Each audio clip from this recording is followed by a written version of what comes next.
वास्तव्याचे डोळे लागतात। स्वप्न बघायला वास्तव्याचे डोळे लागतात। स्वप्नांना जिंकायला यशाची बळ लागते।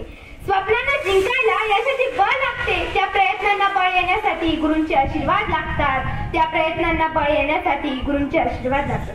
विद्यार्थी मित्रांनो, गुरु म्हणजे काय? तर जगाचे दुःख नाहीसे करण्याची शक्ती हिऱ्या मोत्यात नाही, ती दुसऱ्याचे दुःख पाहून अंधकार सोडून त्याच्या सेवेसाठी सज्ज होणाऱ्या मनुष्याच्या चिमुकल्या हृदयात असते। आणि हेच चिमुकले हृदय म्हणजे मानवाचे गुरु होय। भारतीय संस्कृतीत गुरुंना ईश्वराचे स्थान दिले आहे। आपला पहिले गुरु ही आपली आई असते, त्यानंतर आपले शिक्षक हे आपले गुरु असतात।